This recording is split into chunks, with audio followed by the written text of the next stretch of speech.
국이 왜 이렇게 짜? 에이씨, 밥맛 떨어지게. 탁!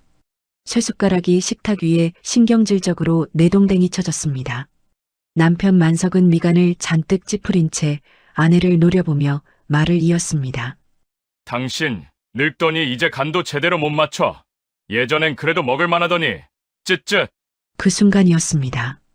묵묵히 밥을 먹던 영심의 머릿속에서 40년간 팽팽하게 당겨져 있던 인내심의 줄 하나가 툭 하고 끊어지는 소리가 났습니다. 영심은 아무 대꾸 없이 자리에서 일어났습니다. 손끝이 미세하게 떨렸지만 망설임은 없었습니다. 그녀는 남편 앞에 놓인 김이 모락모락 나는 국그릇을 거칠게 낚아챘죠. 야, 너 뭐 하는 거야? 만석이 눈을 동그랗게 뜨고 소리쳤지만 영심의 귀에는 아무것도 들리지 않았습니다. 그녀는 성큼성큼 부엌으로 걸어가 싱크대 개수구에 그릇을 뒤집었습니다. 정성껏 끓인 미역국이 하수구로 쏟아져 내리며 허연 거품을 물었습니다. 영심은 멈추지 않았습니다. 다시 식탁으로 돌아와 남편의 밥그릇까지 집어들어 망설임 없이 쏟아부어 버렸습니다. 하얀 쌀밥들이 국물 찌꺼기와 뒤엉켜 배수구 속으로 처박혔죠. 빈 그릇을 싱크대에 내던지자 요란한 파여름이 정적을 깼습니다. 국물이 튀어 앞치마를 적셨지만 영심은 개의치 않았어요. 천천히 몸을 돌려 남편을 바라봤습니다. 그곳에는 40년을 함께 살면서 단 한 번도 본 적 없는 얼어붙은 남편의 얼굴이 있었습니다. 밥맛 떨어지면 드시지 마세요. 영심의 목소리는 서늘할 정도로 차분했어요. 뭐라고? 40년 동안 삼시세끼에다 바쳤으면 됐지. 내가 당신 종이에요? 만석은 입을 떡 벌린 채 아무 말도 하지 못했습니다. 평소 순종적이던 아내의 눈빛이 아니었습니다. 오늘이 내 60번째 생일이에요. 환갑이라고요. 알기나 해요? 만석의 동공이 지진이라도 난 듯 흔들렸죠. 몰랐던 겁니다. 꽃다발은커녕 따뜻한 말 한마디 없이 생일인 영심이 끓인 미역국을 두고 타박이나 하고 있었던 겁니다. 아침엔 신문 가져오라 시키고 점심엔 밥 뭐냐고 묻더니 저녁엔 밥맛이 떨어져요. 40년이에요. 아플 때도 손목이 부러졌을 때도 시어머니 돌아가신 날도 당신 밥은 차렸어요. 영심은 두르고 있던 앞치마를 거칠게 벗어 식탁 위에 던져버렸습니다. 그런데 고맙다는 말은커녕 늙어서 간도 못 맞추냐고요? 그래요. 나 늙어서 이제 당신 비위 못 맞추겠네요. 당신, 오늘 왜 이래? 진짜 노망났어? 아니면 정신이 이상해져서 미친 거야? 남편의 당황한 외침에 영심은 픽 웃음이 터졌습니다.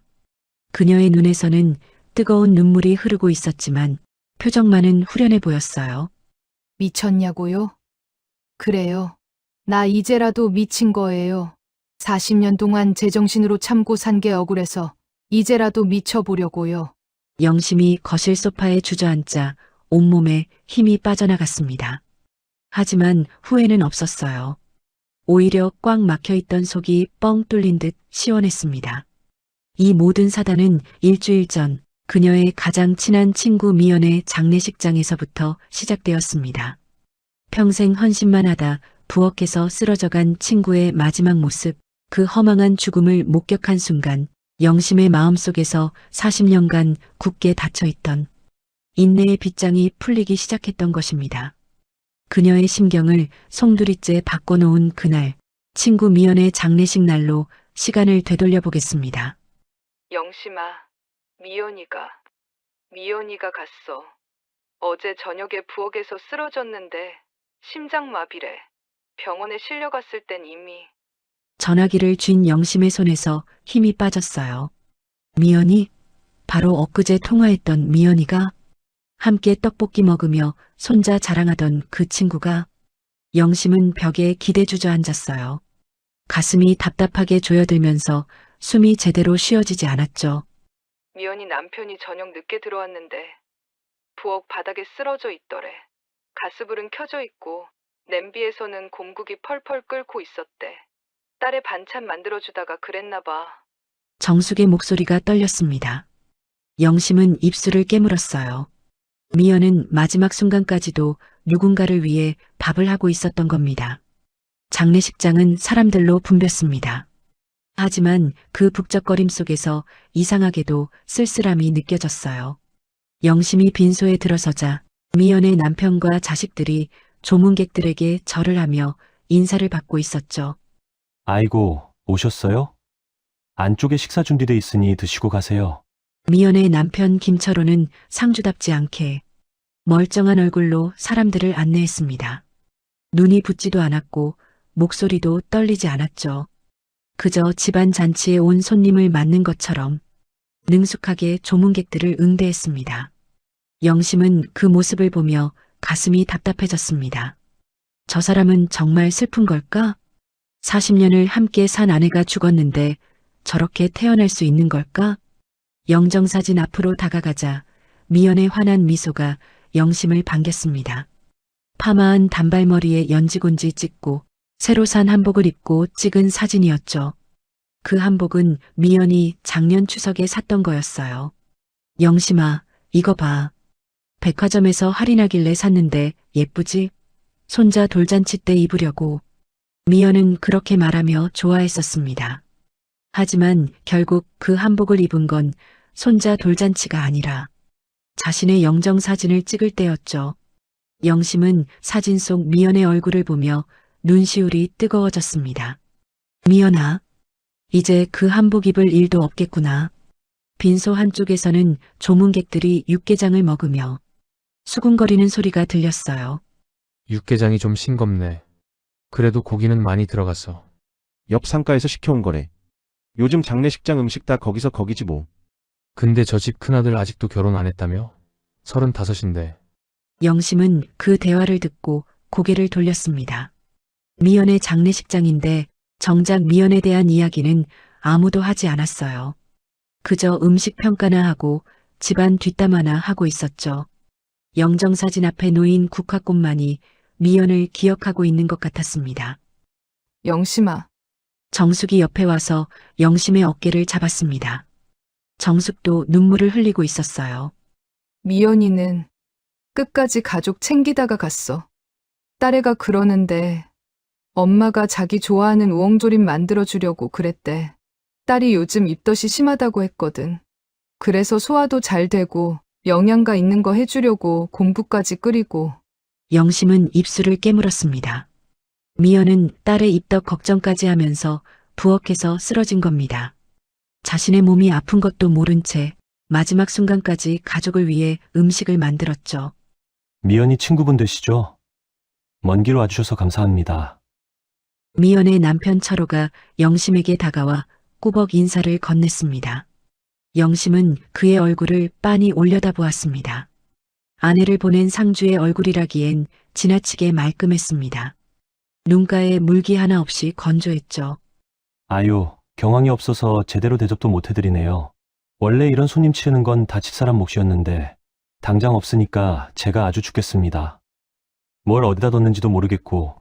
철호는 땀을 닦으며 투덜거렸습니다. 영심은 그 말을 듣는 순간 아랫입술을 꽉 깨물었습니다. 이 남자에게 미연은 아내가 아니었습니다. 그저 알아서 척척 살림해주는 사람이었던 겁니다. 40년을 함께 살았어도 아내가 죽은 자리에서 남편이 가장 먼저 느낀 건 슬픔이 아니라 내 손발이 없어졌다는 불편함 뿐이었습니다. 저기 염치불구하고 하나만 여쭙겠습니다. 혹시 집사람 공국 끓이는 비법 같은 거 알고 계십니까? 철호가 목소리를 낮추며 은밀하게 물었습니다. 영심이 무슨 소리냐는 듯 쳐다보자 그는 난처한 척 머리를 극적였습니다. 아니, 큰애가 장례 끝나면 엄마 공국이 꼭 먹고 싶다는데 삼이 갈 때 가더라도 그런 건 좀 적어놓고 가지. 무책임하게 그냥 가버려가지고 제가 아주 난감합니다. 영심은 철호의 얼굴을 빤히 쳐다보았습니다. 아내가 죽은 빈소에서 고인의 친구에게 공국 레시피를 묻는 남자. 소름이 돋았습니다. 슬픔 때문이 아니었어요. 눈앞에 이 남자가 집에 있는 자신의 남편 만석과 너무나 똑같아 보였기 때문입니다. 미연아, 너는 죽어서도 이 남자 밥 걱정을 해줘야 하는 거니? 죽은 아내보다 공국 맛이 더 그리운 거니? 영심은 천천히 고개를 저었습니다. 모르겠네요. 저는 영심은 더 이상 그 자리에 있을 수가 없어 도망치듯 빈소를 빠져나왔습니다.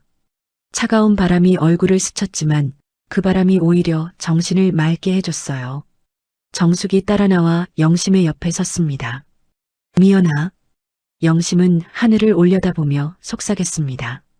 너는 행복했니? 평생 밥하고 빨래하다가 가는 게 우리 인생이니?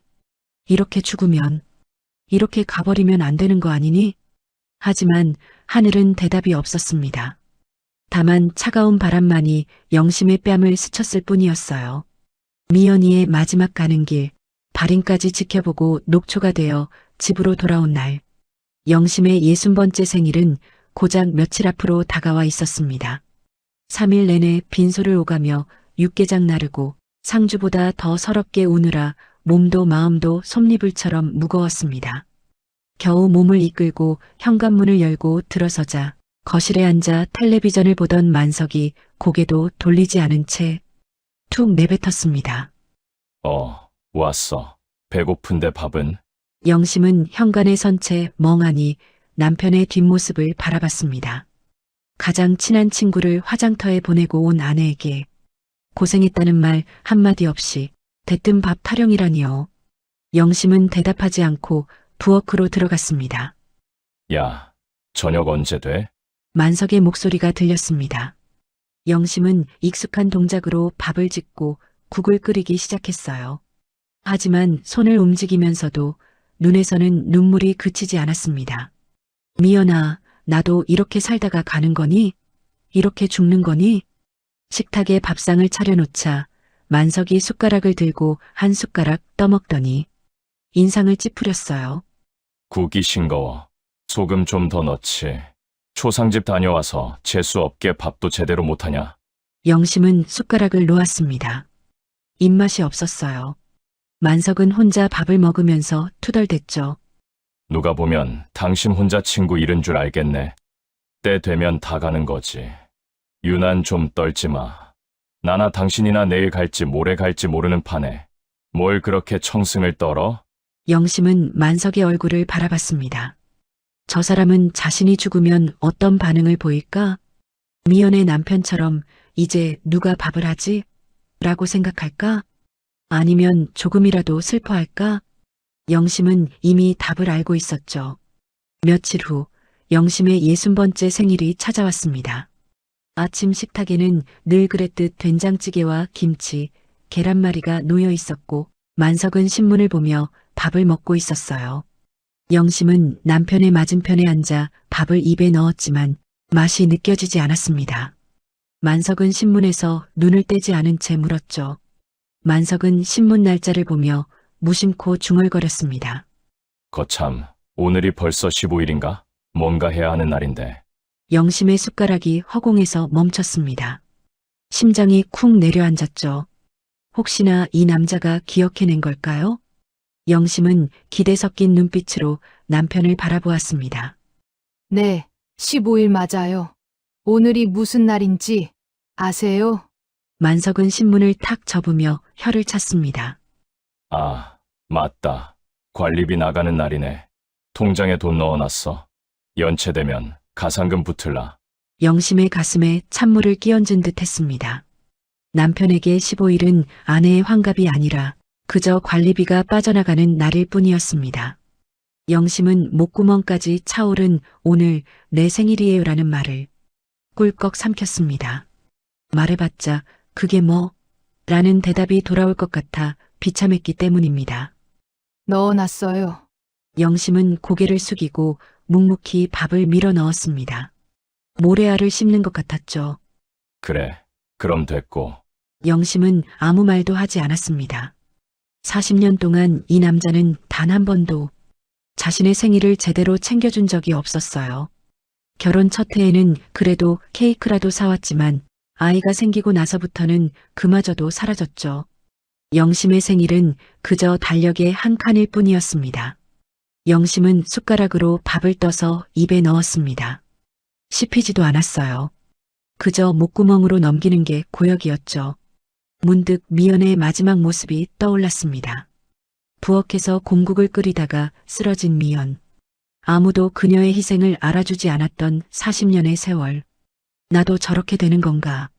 영심은 밥그릇을 내려놓고 조심스럽게 입을 열었습니다. 여보, 만석은 신문에서 눈을 떼지 않았어요. 응? 만약에 말이에요. 만약에 제가 없으면 당신은 밥을 어떻게 먹을 거예요? 만석이 잠깐 신문을 내렸습니다. 어리둥절한 표정으로 아내를 봤어요. 그게 무슨 소리야? 갑자기 왜 그런 얘기를 해? 영심은 남편의 눈을 똑바로 바라봤습니다. 목소리는 담담했지만 가슴속은 뜨겁게 끓어오르고 있었어요. 그냥 궁금해서요. 제가 없으면 어떻게 하실 건가 싶어서. 만석은 잠깐 생각하더니 무심하게 대답했습니다. 반찬 가게에서 사다 먹지. 뭐, 요즘 반찬 가게 음식도 괜찮더라고.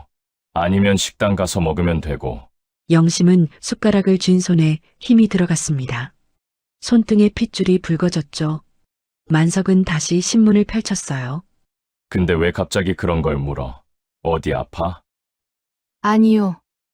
그냥요. 영심은 천천히 고개를 끄덕였습니다. 반찬 가게에서 사다 먹으면 된다고, 식당에 가면 된다고, 40년 동안 매일 새벽같이 일어나 밥을 짓고 국을 끓이고 반찬을 만들었던 그 시간들이 반찬 가게 음식으로 대체 가능하다는 거였죠. 영심은 자신이 대체 가능한 존재라는 걸 이제야 깨달았습니다. 아내가 아니라 그냥 밥 해주는 사람. 그것도 반찬 가게로 언제든 대체될 수 있는 사람. 영심의 가슴 한쪽이 무너져 내리는 것 같았어요. 자리에서 일어나 거실로 나왔죠. 싱크대에 기대선 채 창밖을 바라봤어요.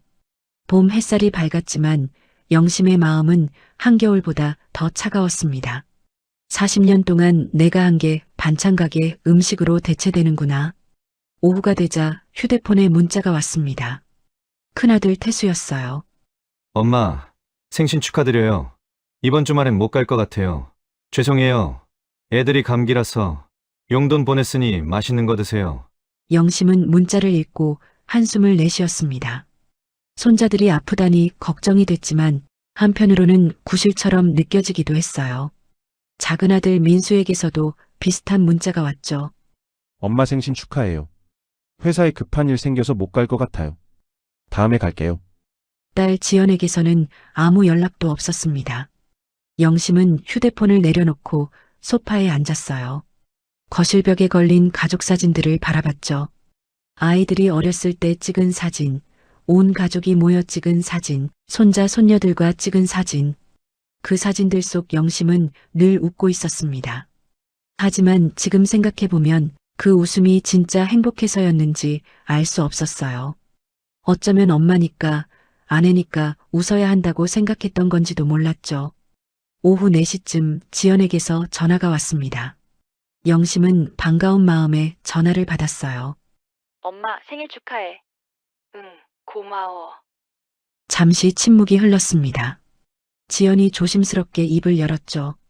엄마 미안한데? 우리의 학원비 좀 보내줄 수 있어? 이번 달에 돈이 좀 빠듯해서. 영심은 말문이 막혔습니다.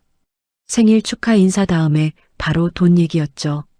지연은 영심의 침묵을 재촉으로 받아들였는지 말을 이었어요. 많이는 아니고 50만 원만. 다음 달에 꼭 갚을게. 엄마 부탁이야. 영심은 한참을 말없이 있다가 천천히 입을 열었습니다. 알았어. 보내줄게. 고마워 엄마. 나 지금 애 데리러 가야 해서 끊을게. 다음에 연락할게. 전화가 끊어졌습니다. 영심은 휴대폰을 쥔 채 멍하니 앉아 있었어요. 딸은 생일 축하 인사도 제대로 하지 않았습니다. 그저 돈이 필요해서 전화를 걸었을 뿐이었죠. 영심은 천천히 일어나 침실로 들어갔습니다. 서랍을 열어 통장을 꺼내면서 쓴웃음이 났어요. 40년 동안 모은 돈이 얼마 되지도 않았습니다. 남편 월급은 늘 가족 생활비로 썼고 영심은 아끼고 또 아껴서 조금씩 모았죠. 그나마도 자식들 결혼자금, 손자 손녀 용돈으로 거의 다 나갔어요. 나를 위해서는 한 푼도 안 썼구나. 영심은 통장을 덮고 서랍을 닫았습니다. 그리고 거울 앞에 섰어요. 거울 속에는 60세의 여자가 서 있었죠. 주름진 얼굴, 백발이 섞인 머리, 굽은 어깨. 영심은 자신의 모습을 한참 동안 바라봤습니다. 이게 나야. 박영심이 이렇게 늙었어? 언제부터인가 영심은 자신의 외모에 신경 쓰는 걸 그만뒀어요. 가족 돌보느라 바빠서 자신을 돌볼 시간이 없었죠. 옷도 늘 입던 것만 골라 입고 화장기 없는 맨얼굴로 지내는 날이 훨씬 많았습니다. 머리도 그저 거추장스럽지 않게 질끈 묶고 다녔죠. 자신을 잃어버린 채 살아온 그 긴 세월이 문득 미연의 삶 위로 겹쳐졌어요. 미연이도 이랬을까? 그 아이도 나처럼 자신을 돌보는 법을 잊어버린 채 살았던 걸까? 미연을 떠나보내고 일주일 뒤 맞이한 60번째 생일. 축하받아야 할 식탁은 아까의 소동으로 태풍이 지나간 자리처럼 엉망이 되어 있었죠. 싱크대 하수구로 처박힌 미역국, 얼어붙었던 남편의 얼굴, 그리고 당신 종 아니야라고 내뱉었던 자신의 떨리는 고함 소리. 생일날 밥상을 뒤엎고 대든 아내에게 기가 찼는지 만석은 미쳤어, 진짜 돌았어 라며 씩씩거리다 안방으로 들어가 버렸습니다. 쾅 하고 닫힌 방문 너머로는 이내 드르렁거리는 코골이 소리가 들려왔어요. 화를 내다 지쳐 잠든 모양이었습니다. 영심은 난장판이 된 부엌은 그대로 둔 채 불 꺼진 거실 소파에 덩그러니 앉아 있었습니다. 40년 만에 처음 저지른 반란. 속이 후련할 줄 알았는데 막상 저지르고 나니 가슴 한구석이 텅 빈 것처럼 공허했습니다. 이제 어떻게 되는 걸까? 영심은 탁자 위에 놓인 휴대폰을 집어들었습니다. 누군가의 목소리가 간절했어요. 정숙의 번호를 누르려다 엄지손가락이 허공에서 멈췄습니다. 친구에게 전화해서 뭐라고 할까요? 나 오늘 생일인데 남편한테 미역국 붓고 대판 싸웠어라고? 환갑날 밤에 그러기엔 자존심이 허락하지 않았습니다. 그때 거짓말처럼 휴대폰이 진동했습니다. 정숙이었습니다. 영심아, 생일 축하해. 수화기 너머로 들려오는 정숙의 밝은 목소리에 영심은 참고 있던 숨을 토해냈습니다. 고마워, 정수가. 목소리가 왜 그래? 오늘 생일인데 기운이 하나도 없네. 내가 케이크 사들고 갈까 했는데 내가 싫어할 것 같아서 안 갔어. 대신 내일 우리 점심 먹자. 맛있는 거 먹으러 가자. 영심은 목이 메어 대답을 잊지 못했습니다. 남편은 밥맛 떨어진다며 타박하던 생일을 친구는 이토록 살뜰히 챙겨주고 있었습니다. 가족보다 친구가 더 따뜻한 이 현실이 서글펐습니다. 영심아, 너 울어? 괜찮아? 정숙의 목소리에 걱정이 묻어났습니다. 영심은 눈물을 닦으며 겨우 입을 열었죠. 응, 괜찮아. 내일 보자. 그래, 내일 보자. 그리고 영심아. 정숙이 잠시 망설이더니 조심스럽게 말을 꺼냈습니다. 내가 아는 상담사 선생님 있잖아. 내일 밥 먹고 같이 한번 가볼래? 나도 요즘 상담받고 있는데 정말 많은 도움이 돼. 혼자 끙끙 앓지 말고 누군가한테 내 마음 털어놓는 게 필요할 것 같아서 그래. 상담? 60년을 살아온 자신이 지금 와서 상담을 받는다고? 정수가, 나 무슨 정신병자도 아닌데 상담까지 받아야 해? 야, 무슨 소리야. 상담은 정신병자가 받는 게 아니야. 마음이 힘든 사람이 받는 거지. 너 지금 힘들잖아.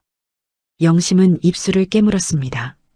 마음 한구석에서는 정숙의 말이 맞다고 생각했지만 다른 한편으로는 거부감이 들었어요. 그래도 남사스럽게 내 집안 꼴을 남한테 어떻게 얘기해. 그냥 죽을 때까지 안고 가야지.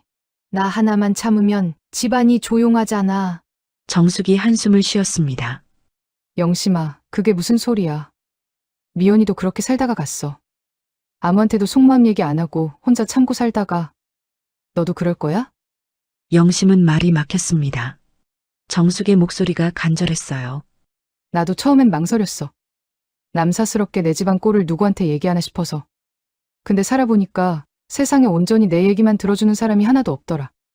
남편도 자식도 다 자기들 입장에서만 떠들지. 내 마음 들여다봐주는 사람은 거기 선생님뿐이야. 그냥 가서 숨 한번 크게 쉬고 온다 생각하고 가보자. 말하기 싫으면 안 해도 돼.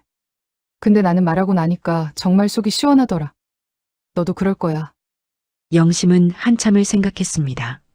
미연의 얼굴이 떠올랐어요. 부엌에서 쓰러져 죽은 미연. 자신도 그렇게 될까봐 두려웠습니다. 알았어. 한번 만나볼게. 정말? 그래, 내일 점심 먹고 같이 가자. 선생님한테 미리 얘기해 놓을게. 전화를 끊고 나서도 영심은 한참 동안 소파에 앉아 있었습니다. 창밖의 가로등 불빛이 조금 덜 외롭게 느껴졌어요. 미연은 갔지만 자신은 아직 여기 있었죠. 늦었지만 지금이라도 시작할 수 있었습니다. 영심은 천천히 일어나 침실로 들어갔습니다. 침대에 누우려는데 먼저 누워있는 만석의 모습이 눈에 들어왔어요. 만석은 영심에게 등을 돌린 채 코를 골고 있었습니다.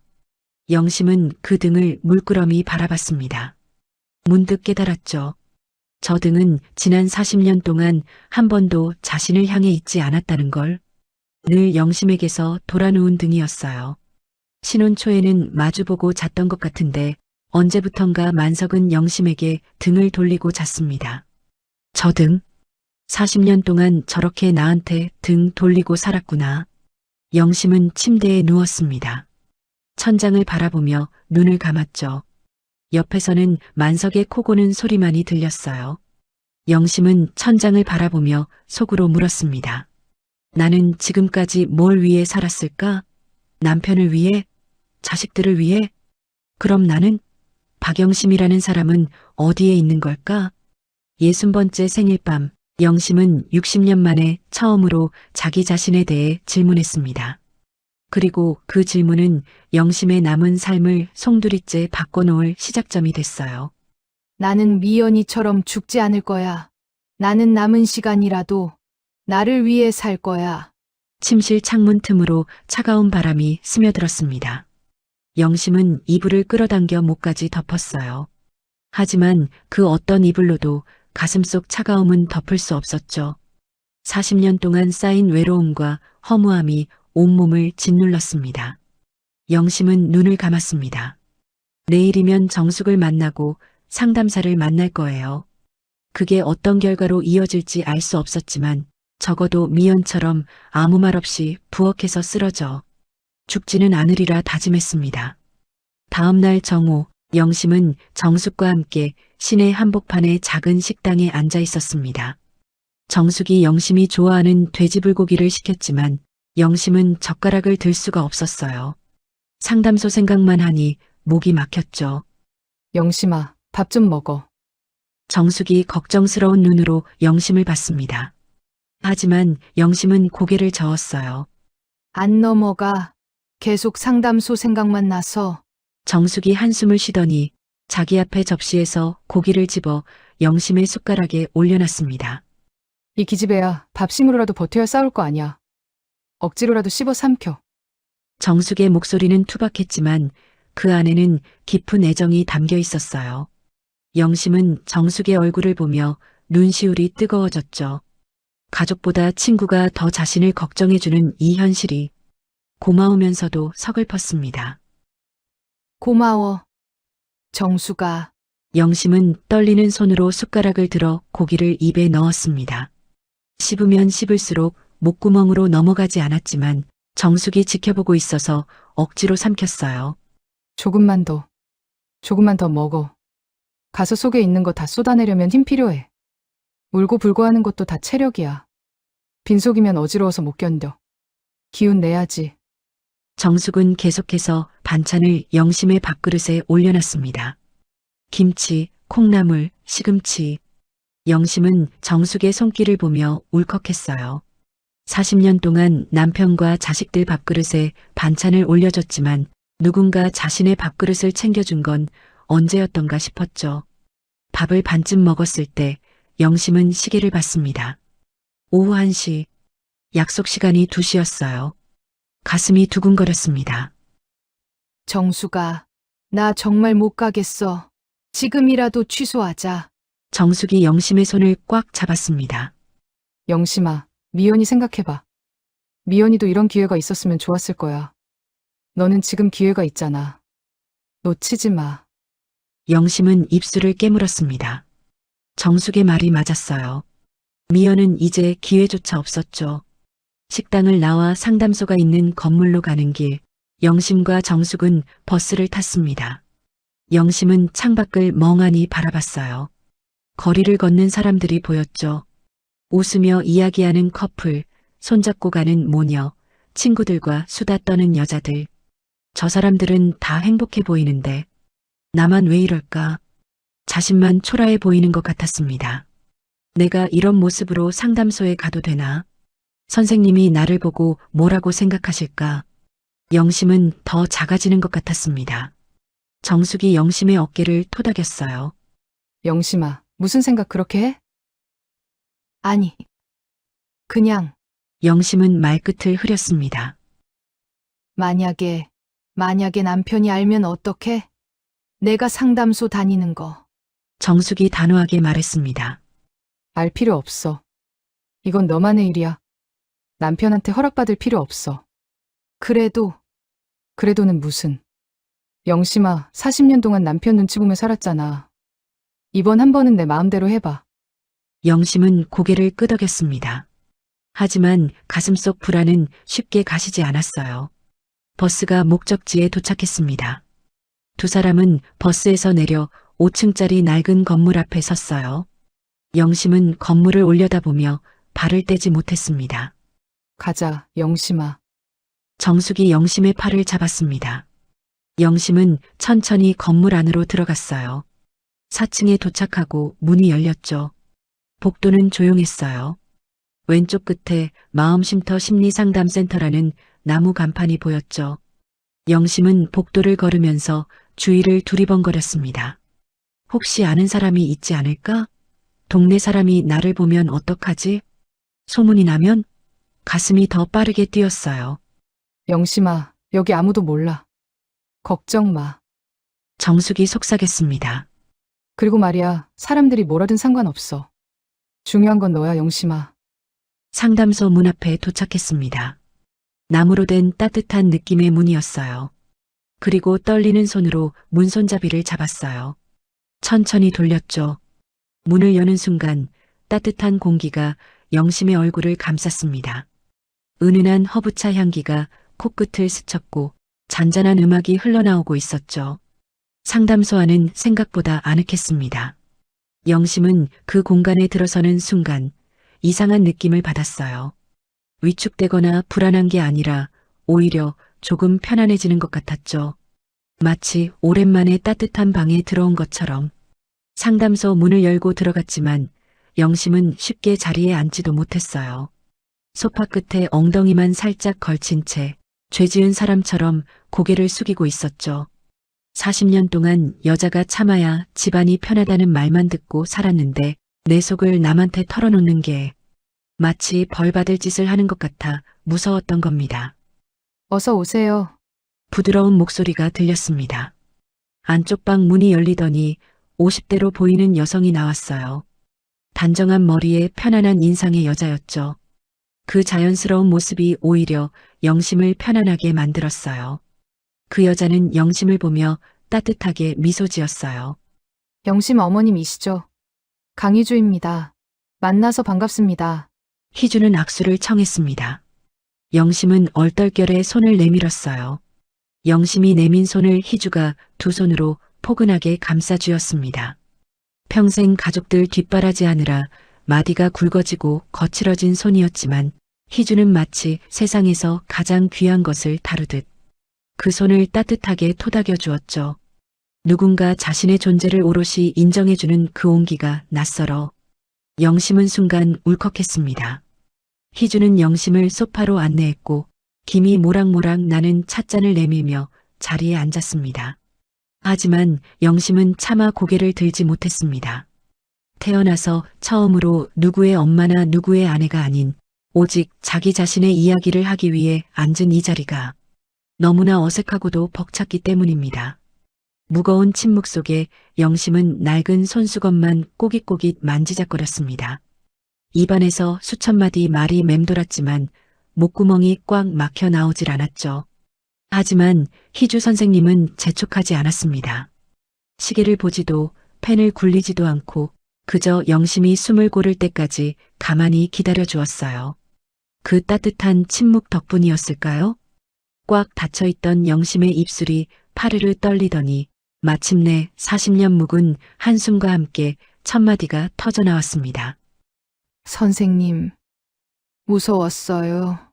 미연이가 죽었는데 슬픈 것보다 그 모습이 꼭 내 미래 같아서 나도 그렇게 부엌대기로 죽을까봐 숨이 턱 막혔어요. 한 번 터진 물꼬는 걷잡을 수 없었습니다. 영심은 지난 세월 남편이 자신을 어떻게 투명인간 취급했는지 쏟아냈죠. 독감으로 고열에 시달릴 때도 내 밥은? 이라 묻던 남편, 손목이 부러져 깁스를 해도 나보고 굶으라는 거냐며 짜증내던 그 차가운 얼굴들을요. 나는 이 사람한테 뭘까요? 사람인가요? 아니면 밥 해주는 기계일까요? 희주 선생님은 영심의 거친 손을 가만히 잡았습니다. 그리고 뼈아픈 질문을 던졌죠. 어머님, 만약 따님이 똑같은 대우를 받는다면 그래도 참으라고 하실 건가요?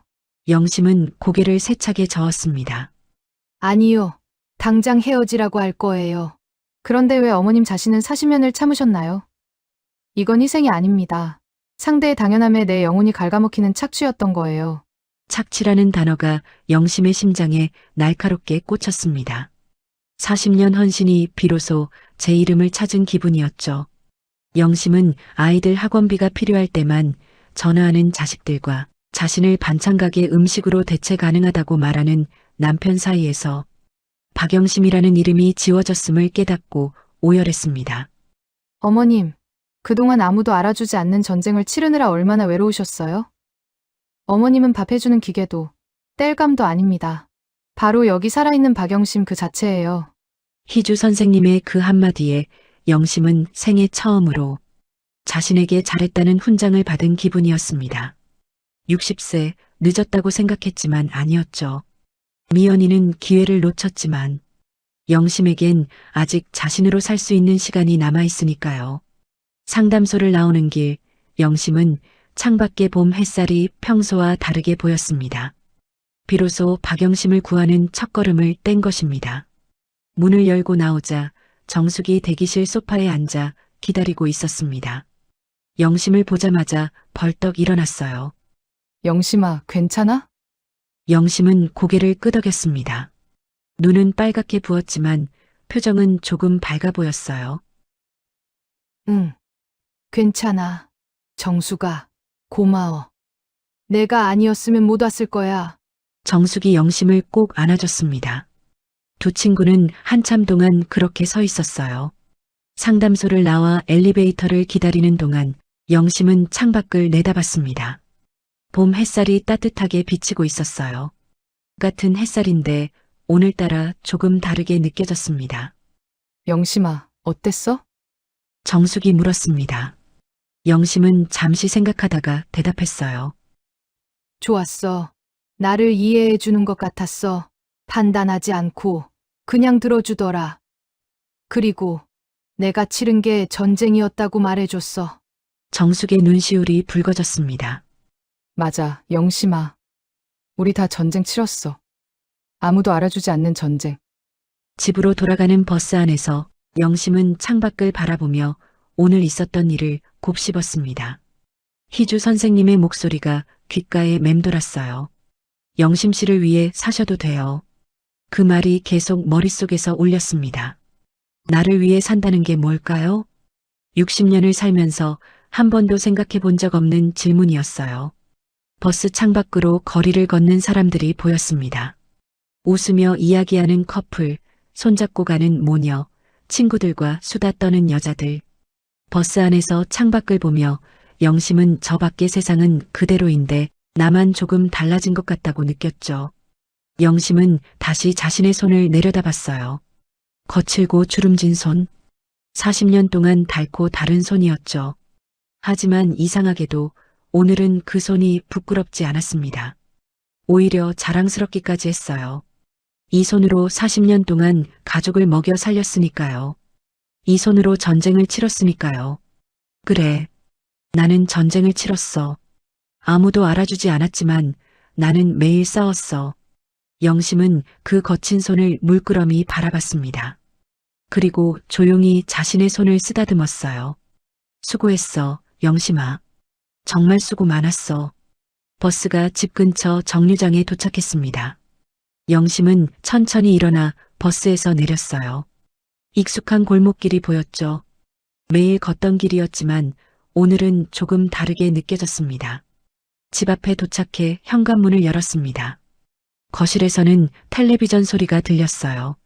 만석이 소파에 앉아 뉴스를 보고 있었죠. 왔어. 어디 갔다 와? 만석이 고개도 돌리지 않고 물었습니다. 영심은 신발을 벗으며 대답했어요. 정숙이랑 점심 먹었어요. 그래. 저녁은? 영심은 더 이상 대답하지 않았습니다.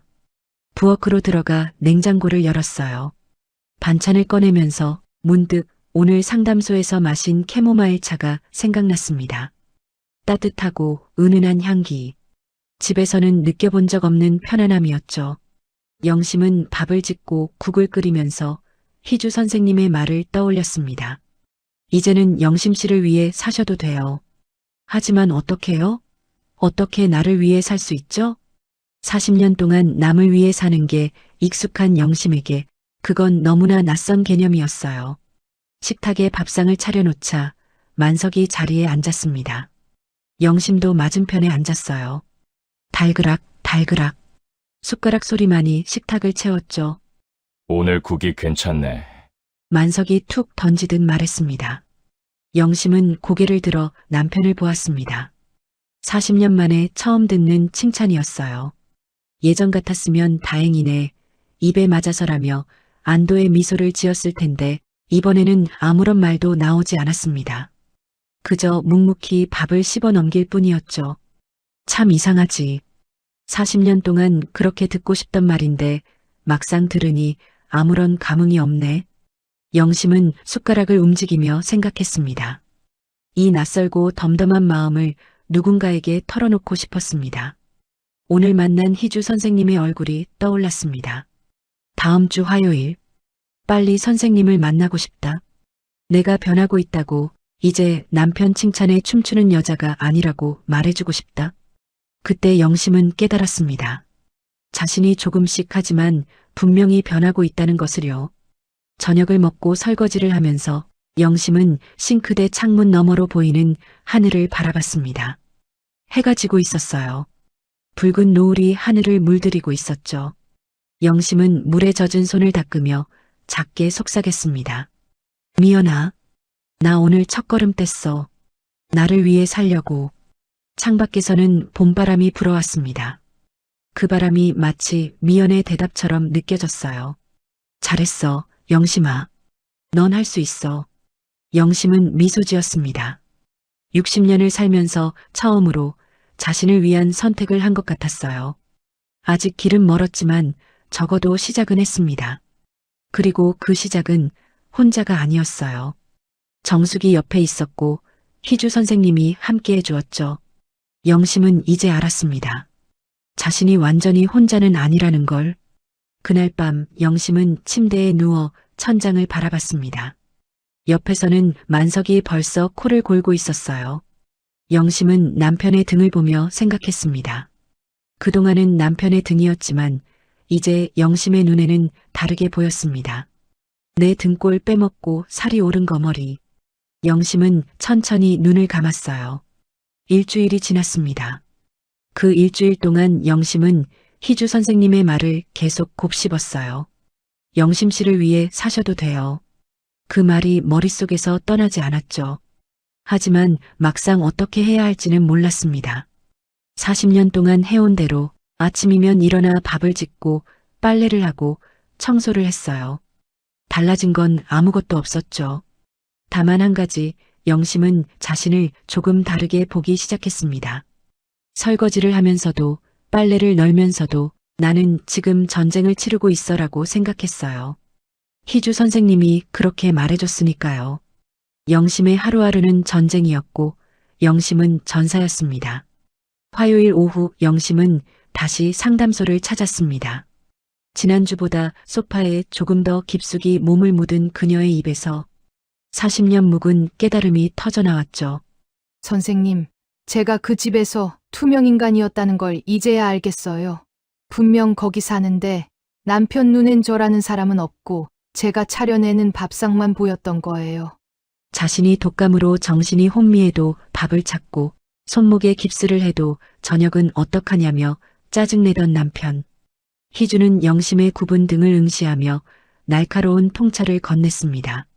어머님, 남편분은 어머님을 난로가 아니라 땔감으로 써오신 거예요. 본인은 따뜻하게 온기만 누리면서 장작이 다 타서 제가 되는 건 안중에도 없었던 거죠. 이제 그만 타세요. 어머님은 지금 다 타버리기 직전의 마지막 불씨입니다. 희주가 내준 숙제는 뜻밖에도 작은 거절이었습니다. 물이나 신문 같은 사소한 요구에 직접 하세요라고 말하는 연습이었죠. 영심이 남편의 화를 걱정하자 희주는 단호하게 못을 박았습니다. 하기 싫은 일을 억지로 해주는 건 친절이 아니라 자기 학대입니다. 남편이 화를 내는 건 그 사람의 감정이지 어머님 책임이 아니에요. 이제 그 감정의 짐을 주인에게 돌려주세요. 상담소를 나선 영심은 함께 있던 친구 정숙의 눈동자에서도 자신과 똑같은 땔감의 세월을 발견했습니다. 정수가 나 땔감이었대. 나 이제 그만 타려고. 영심아, 나도 땔감이었어. 정숙의 눈에도 눈물이 고여 있었어요. 우리 다 땔감이었어. 시대가 그랬고 어쩔 수 없었어. 두 친구는 서로의 거친 손을 꼭 쥐며 비로소 나를 위한 선택을 시작하기로 다짐했죠. 집으로 돌아오는 버스 안에서 영심은 계속 희주의 말을 생각했습니다. 직접 드세요. 그 말을 정말 할 수 있을까? 무서웠습니다. 하지만 한편으로는 기대도 됐어요. 만약에 진짜 그렇게 말하면 어떻게 될까? 만석은 어떤 반응을 보일까? 현관문을 열자마자 거실의 소음이 덮쳐왔습니다. 텔레비전 앞에 화석처럼 굳어있던 만석이 고개도 돌리지 않은 채 물었습니다. 왔어. 저녁은?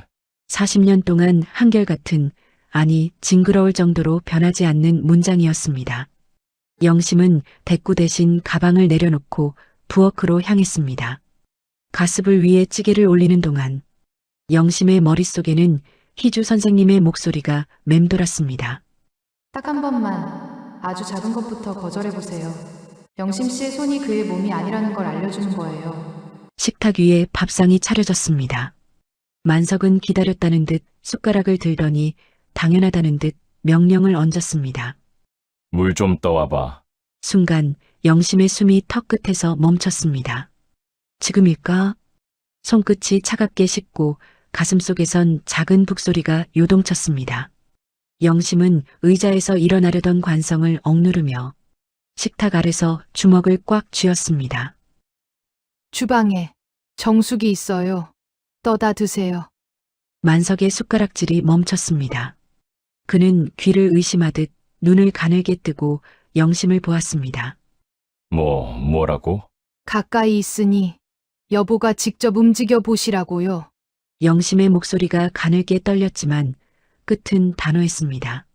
만석의 얼굴에 당혹감이 스쳤습니다. 고장난 기계를 보는 듯한 눈빛이었습니다. 아니, 이 사람이 손이 다쳤나? 물 한 잔 떠주는 게 뭐 그리 대수라고. 대단한 일이 아니니까 여보도 하실 수 있잖아요. 만석은 젓가락을 탁 소리나게 내려놓았습니다. 불쾌함의 표시였죠. 정숙이 그 여편네 만나더니 이상한 것만 배워왔구먼. 째째. 그는 궁시렁거리며 몸을 일으켰습니다. 부엌에서 물을 따르는 소리, 컵이 부딪히는 소리가 평소보다 유난히 크게 들렸어요. 영심은 밥알을 씹었지만 아무 맛도 느껴지지 않았습니다. 등 뒤로 남편의 투덜거림이 비수처럼 꽂혔습니다. 나이 먹더니 고집만 세져서 사람 부려먹는 것도 아니고 물 한 잔 가지고 유세는. 하지만 영심은 보았습니다. 떨리는 숟가락 너머로 처음으로 남편의 뒷모습이 작게 보이기 시작했다는 것을요. 그날 밤 영심은 어둠 속에서 천장을 바라보았습니다. 옆자리에서 들려오는 남편의 콧소리는 여느 때처럼 고약했지만 영심의 마음은 기묘한 해방감으로 일렁였습니다. 나는 평생 그의 방목을 덮이는 마른 장작이었다. 그는 내 온기를 누렸고 나는 하얀 재가 되어 부서졌다. 하지만 이제는 타오르기만 하는 삶은 끝낼 거야. 이튿날 아침의 공기는 어제와 달랐습니다. 한번 터진 둑은 걷잡을 수 없었어요. 물 한 잔에서 시작된 영심의 아니오는 신문, 양말, 리모컨으로 번져나갔죠. 만석은 일주일 만에 제 손으로 양말 하나 찾아 신지 못하는 거대한 어린아이가 되어 씩씩거렸어요. 결국 일주일도 안 되어 만석이 폭발했습니다. 야, 요즘 당신 도대체 왜 이래? 물도, 신문도, 양말도, 이제 리모컨 하나까지 사람을 시켜야겠어. 만석의 목소리가 거실을 울렸습니다. 하지만 영심은 이번엔 피하지 않았습니다. 제가 왜 당신의 손발이 되어야 하죠? 40년 동안 저는 이 집의 유령이었고 하인이었어요. 당신이 원하는 모든 걸 군소리 없이 대령하는 기계였다고요. 만석이 당황한 듯 몸을 일으켜 앉았습니다. 하인, 내가 언제 당신을 그렇게 대했다고 그래? 당신이 저를 부를 때 그 속에 존중이 있었나요? 아니면 심부름꾼을 부르는 호칭이었나요? 이제는 저도 제 인생을 살고 싶어요. 리모컨 하나 드는 수고조차 제게 떠넘기는 당신의 게으름을 더 이상 사랑으로 포장하지 않을 거예요. 거실에 무거운 정적이 내려앉았습니다. 만석은 불그락푸르락해진 얼굴로 영심을 보았지만 영심의 눈빛은 그 어느 때보다 맑고 단단했습니다. 영심은 더 이상 타기 위해 존재하는 땔감이 아니었습니다. 그녀는 스스로 빛을 내는 작은 촛불이 되어 자신의 자리를 밝히기 시작했습니다. 내 인생을 살아? 40년 동안 내가 돈 벌어다 줬는데 당신은 집에서 편하게 있었으면서 무슨 내 인생을 찾아? 내가 밖에서 고생하는 동안 당신은 집에서 뭐 했어? 밥이나 하고 텔레비전이나 보고 그랬잖아. 영심은 웃었습니다. 하지만 눈에는 눈물이 고여 있었어요. 편하게 있었다고요? 밥이나 하고 텔레비전이나 봤다고요? 영심의 목소리가 떨렸습니다.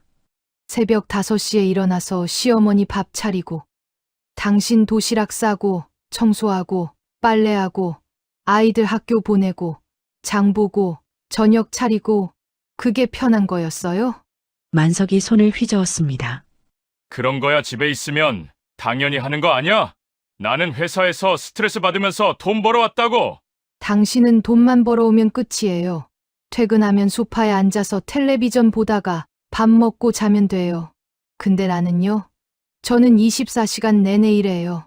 주말도 없고 휴일도 없어요. 만석이 벌떡 일어났습니다. 당신 정말 이상해졌어. 정수기가 뭐라고 했길래 이러는 거야? 그리고는 방으로 들어가 문을 쾅 닫았습니다. 영심은 혼자 식탁에 남았어요. 손이 떨렸습니다. 가슴이 두근거렸죠. 무서웠어요. 하지만 동시에 후련했습니다. 나 해냈어. 40년 만에 처음으로 내 목소리를 냈어. 일주일이 지났습니다. 영심은 다시 상담소를 찾았어요. 희주가 반갑게 맞아줬죠. 어머님, 오셨네요. 이번 주는 어떠셨어요? 영심은 소파에 앉으며 미소 지었습니다. 지난주보다는 훨씬 편안하게 앉았어요. 했어요. 거절했어요. 희주가 환하게 웃었습니다. 정말요? 어떻게 하셨어요? 영심은 지난 일주일 동안 있었던 일들을 이야기했습니다. 물, 신문, 양말, 리모컨. 하나하나 거절했던 이야기를요. 처음엔 너무 무서웠어요. 손이 떨리고 가슴이 두근거리고 근데 하고 나니까 선생님 말씀대로 두 번째는 조금 나았어요. 희주가 고개를 끄덕였습니다. 잘하셨어요, 어머님. 근데요. 어제는 남편이랑 큰 싸움을 했어요. 영심은 어제 있었던 일을 이야기했습니다. 만석이 소리치고 자신도 소리쳤던 일을요. 남편이 저한테 집에서 편하게 있었다고 했어요. 밥이나 하고 텔레비전이나 봤다고요. 희주는 조용히 듣고 있었습니다. 그 말 들으니까 너무 화가 났어요. 40년 동안 제가 얼마나 고생했는데 그걸 그렇게 말하다니. 그때 어머님은 뭐라고 하셨어요? 소리쳤어요. 제가 얼마나 힘들었는지 24시간 내내 일했다고, 주말도 없었다고. 희주가 미소 지었습니다. 잘하셨어요. 근데 남편은 이해를 못하는 것 같아요. 오히려 제가 이상해졌다고 하고. 희주가 고개를 끄덕였습니다. 어머님, 그게 당연해요. 네. 40년 동안 어머님이 모든 걸 해줬잖아요. 남편분 입장에서는 그게 당연한 거였어요. 그런데 갑자기 안 해주니까 당황하는 거죠. 희주가 계속 말했습니다. 남편분은 변화를 원하지 않아요. 지금까지 편했으니까요. 어머님이 변하면 남편분도 변해야 해요. 그게 불편한 거죠. 영심은 고개를 끄덕였습니다. 그럼 어떻게 해야 해요? 희주가 영심의 손을 잡았습니다. 계속하세요. 어머님이 변하는 거예요. 남편분이 이해하든 안 하든 상관없어요. 중요한 건 어머님이에요. 근데 집안 분위기가 너무 안 좋아요. 남편은 저한테 말도 안 하고 방에만 들어가 있어요. 희주가 물었습니다. 어머님, 예전에는 집안 분위기가 좋았나요? 영심은 잠시 생각했습니다. 아니요. 그냥 조용했어요. 조용한 게 좋은 건가요? 아니면 문제를 덮어둔 건가요? 영심은 대답하지 못했습니다. 희주가 계속 말했어요. 어머님, 지금 분위기가 안 좋은 건 어머님 잘못이 아니에요. 40년 동안 쌓였던 문제가 수면 위로 올라온 거예요. 이제야 진짜 문제를 마주하는 거죠. 영심은 눈물을 흘렸습니다. 희주가 티슈를 건네줬어요. 어머님, 변화는 불편해요. 특히 처음에는요. 하지만 그 불편함을 지나야 진짜 변화가 와요. 상담을 마치고 집으로 돌아온 영심은 계속 거절을 연습했습니다. 작은 것들부터요. 만석이 저녁 뭐야? 라고 물으면 냉장고에 반찬 있어요 라고 대답했습니다. 내 와이셔츠 어디 있어?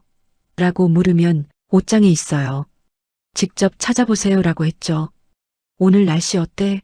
라고 물으면 창문 열어서 보세요 라고 대답했습니다. 처음에는 하나하나가 두려웠습니다. 하지만 점점 익숙해졌어요. 그리고 신기하게도 만석은 결국 스스로 했습니다.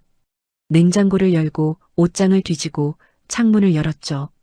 할 수 있었던 겁니다. 다만 40년 동안 안 했을 뿐이었어요. 하지만 집안 분위기는 점점 냉랭해졌습니다. 만석은 영심에게 말을 거의 하지 않았어요. 거실에서 텔레비전만 보거나 친구들 만나러 밖으로 나가버렸죠. 만석이 혀를 차며 거실 소파에 깊숙이 몸을 묻었습니다. 당신 요즘 이상해. 친구들한테 말했더니 다 그래. 그거 갱년기라고. 나이 들면 호르몬이 요동쳐서 성격이 고약해진다더니 딱 그 꼴이네. 병원 가서 약이라도 지어 먹어. 설거지를 하던 영심의 손이 멈췄습니다. 고무장갑을 벗어 던진 영심이 천천히 만석 앞에 섰습니다.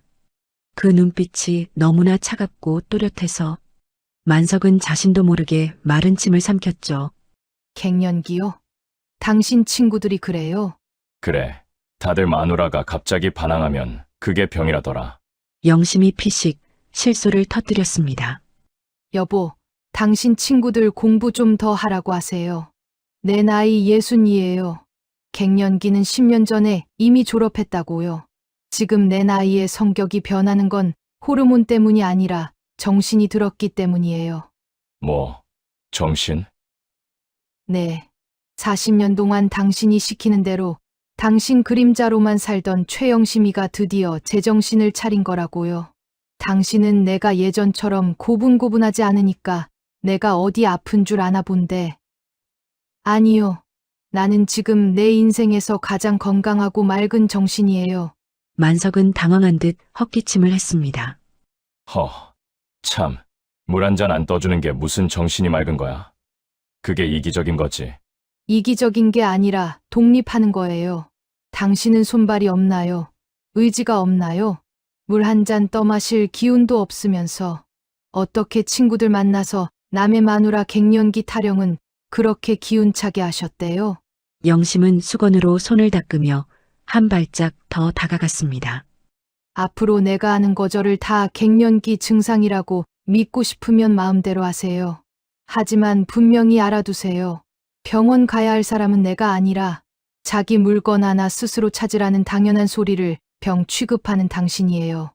당신의 그 게으름이야말로 치료가 시급한 중병이니까요. 만석은 입을 벙긋거렸지만 아무 말도 하지 못했습니다. 아, 그리고 내일부턴 당신 친구들한테 내 갱년기 걱정 말고 본인들 앞가림이나 잘하라고 전해줘요.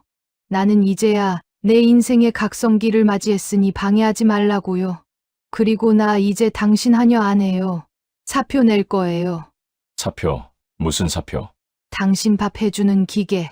이제 고장났다고. 고치고 싶으면 당신이 변하든가 아니면 갖다 버리든가. 아니, 집에서 아내가 남편 시중 드는 건 당연한 거 아냐? 시중이요? 저는 당신 하녀가 아니에요. 만석의 얼굴이 붉어졌습니다. 나는 밖에서 돈 벌어 왔는데 당신은 집에서 그것도 못해? 그게 그렇게 힘들어? 영심은 앞치마를 벗어 싱크대에 던졌습니다. 힘들어요. 40년 동안 정말 힘들었어요. 근데 당신은 한 번도 고맙다고 안 했잖아요. 만석이 비웃었습니다. 고맙다고? 당신이 한 게 뭐라고 고맙다고 해? 밥하고 청소하는 게 대단한 일이야? 영심은 그 말을 듣고 온몸이 떨렸습니다. 40년 동안 매일같이 했던 일들을 대단한 일이 아니다라고 하는 겁니다. 여보, 영심의 목소리는 차갑게 식어 있었습니다. 당신은 저를 사람으로 본 적이 없죠? 만석이 어이없다는 표정을 지었습니다. 무슨 소리야? 저는 당신한테 그냥 편리한 도구였어요. 밥 해주는 도구, 청소해주는 도구, 빨래해주는 도구. 그 이상도 이하도 아니었어요. 당신 지금 무슨 소리 하는 거야? 영심은 눈물을 흘렸습니다. 나도 사람이에요. 나도 힘들고, 아프고, 슬프고, 외로워요. 근데 당신은 한 번도 물어본 적 없잖아요. 내가 괜찮은지, 힘든 건 없는지. 만석은 아무 말도 하지 못했습니다. 영심이 계속 말했어요. 내가 아플 때도 밥 차리라고 했잖아요. 손목 다쳤을 때도 설거지하라고 했고, 그렇다고 내 생일날을 챙겨주기라도 해봤어요? 그게 다 옛날 얘기잖아. 옛날 얘기요? 제 생일이 한 달 전이었는데, 기억이나 하세요? 만석의 얼굴이 굳었습니다. 기억하지 못하는 겁니다. 못하시죠? 40년 동안 단 한 번도 제 생일을 챙긴 적 없으니까요. 영심은 앞치마를 집어들고 방으로 들어갔습니다. 만석은 거실에 홀로 남아 멍하니 서 있었어요. 그날 밤 영심은 침대에 누워 천장을 바라봤습니다. 옆에서는 만석이 등을 돌리고 누워 있었어요. 40년 동안 늘 그랬듯이 영심은 남편의 등을 보며 천천히 입을 열었습니다. 여보, 만석은 대답하지 않았습니다. 하지만 깨어있다는 걸 영심은 알았어요. 한 가지만 물어볼게요. 만석은 여전히 대답하지 않았습니다. 영심이 계속 말했어요. 당신은 저를 사랑한 적이 있어요? 방안이 조용해졌습니다. 만석의 등이 미세하게 움직였어요. 한참 후 만석이 중얼거렸습니다. 갑자기 무슨 소리야? 대답해 주세요. 단 한 번이라도 저를 사랑했어요? 만석은 오랫동안 침묵했습니다. 그리고 마침내 입을 열었어요. 결혼했잖아. 그게 사랑 아니야? 영심은 눈물을 흘렸습니다. 결혼했으니까 사랑이에요? 그럼 저한테 사랑한다고 말한 적은요? 단 한 번이라도? 만석은 대답하지 않았습니다. 없죠. 한 번도 없어요. 고맙다고, 수고했다고, 사랑한다고. 그런 말 한 번도 안 했어요. 그런 말 해야 돼. 부부면 다 아는 거 아냐? 영심은 웃었습니다. 슬픈 웃음이었어요. 몰라요. 말 안 하면 몰라요. 저는 40년 동안 당신이 저를 사랑하는지 몰랐어요. 아니, 사랑하지 않는다는 건 알았어요. 만석이 몸을 돌려 영심을 봤습니다. 당신, 요즘 정말 이상해. 이 나이 먹고 무슨 사랑 타령이야. 영심도 만석을 봤습니다. 40년을 함께 산 남자. 하지만 이제는 너무나 낯선 남자였죠. 작은 균열은 점점 커져가고 있었습니다. 그리고 영심은 알았어요. 이 균열은 결국 무너질 거라는 걸. 2주 뒤 영심은 한결 단단해진 표정으로 희주를 다시 찾았습니다. 선생님, 저 이혼하려 합니다. 40년 세월을 끝내기로 결심한 영심의 목소리엔 더 이상 망설임이 없었죠. 남편에게 처음으로 나를 사랑한 적이 있느냐고 물었지만 돌아온 건 결혼했으니 당연한 것 아니냐는 무심한 대답뿐이었습니다. 그 순간 영심은 깨달았습니다. 40년 평생 사랑받는다고 느낀 적이 단 한 번도 없었다는 사실을요. 혼자 될 두려움보다 부엌에서 쓰러져 죽은 친구 미연처럼 허망하게 살다 갈 두려움이 훨씬 더 컸던 겁니다. 희주는 그런 영심의 손을 꽉 잡으며 말했습니다. 잘 생각하셨어요. 어머님의 40년 가사노동은 법적으로 당당한 경제적 가치를 인정받을 수 있습니다. 평생을 무보수 파출부처럼 살며 자신의 수고를 당연하게만 여겼던 영심은 자신의 세월이 가치 있는 노동이었다는 말에 왈칵 눈물을 쏟고 말았습니다. 40년 헌신이 비로소 존엄한 삶의 기여로 인정받는 순간이었으니까요. 상담을 마치고 집으로 돌아온 영심은 변호사를 알아봤습니다. 정숙이 아는 변호사를 소개해줬고 영심은 몰래 상담을 받았어요. 변호사는 영심의 이야기를 듣고 고개를 끄덕였습니다. 충분히 이혼 사유가 됩니다. 그리고 재산 분할도 받으실 수 있어요. 40년간의 가사노동과 육아는 명백한 기여예요. 얼마나 받을 수 있어요? 보통 절반 정도입니다. 집값의 절반, 예금의 절반. 영심은 놀랐습니다. 절반이나? 만석은 절대 주지 않을 거예요. 하지만 그게 영심의 정당한 몫이었습니다. 일주일 후 영심은 준비를 마쳤습니다. 이제 만석에게 말할 때였어요. 금요일 저녁이었습니다. 영심은 평소처럼 저녁상을 차렸어요. 하지만 이번이 마지막이 될 거라는 걸 알고 있었죠. 만석이 자리에 앉아 밥을 먹기 시작했습니다. 한 숟가락 먹더니 인상을 찌푸렸어요. 국이 왜 이래? 짜서 못 먹겠네. 당신 요즘 정신을 어디다 두고 사는 거야? 만석의 투덜거림이 식탁 위를 차갑게 훑고 지나갔습니다. 영심은 천천히 숟가락을 내려놓았습니다. 그리고 아주 오랫동안 마음속에서만 만지작거렸던 그 말을 꺼냈습니다. 여보, 응? 우리 이혼해요.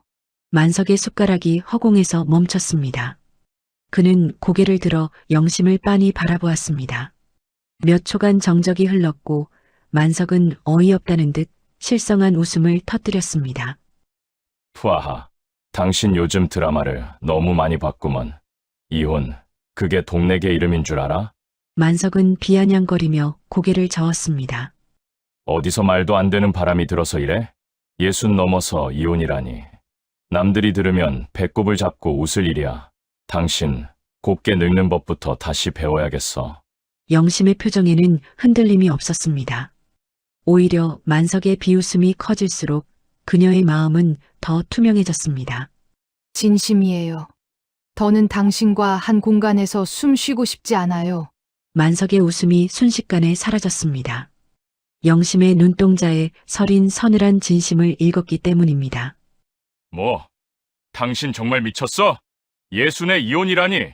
자식들 얼굴은 어떻게 보고 동네 사람들은 또 뭐라고 할지 생각은 해봤냐고? 당신 체면보다 내 체면은 어쩌고? 사람들이 뭐라든 상관없어요. 그 사람들이 내 40년을 대신 살아준 거 아니잖아요.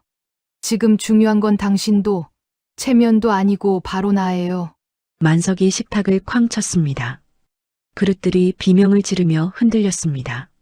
도대체 누가 당신 머릿속을 이렇게 망쳐놓은 거야? 집에서 살림만 하니까 세상 물정을 몰라도 한참 모르나 본데 이건 반항이 아니라 망령이야.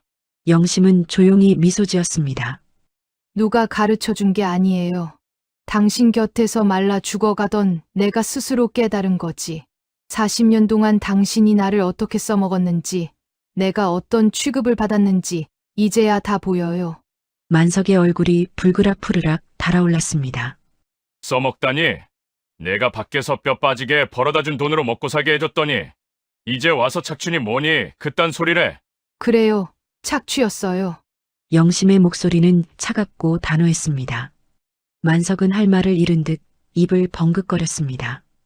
영심이 못을 박듯 덧붙였습니다. 이제 당신 한여 노릇 은퇴할래요. 늦었지만 이제라도 내 이름으로 숨 쉬고 싶어요. 만석이 비릿한 웃음을 지으며 쏘아붙였습니다. 내 이름 60 넘어서 무슨 부귀영화를 누리겠다고?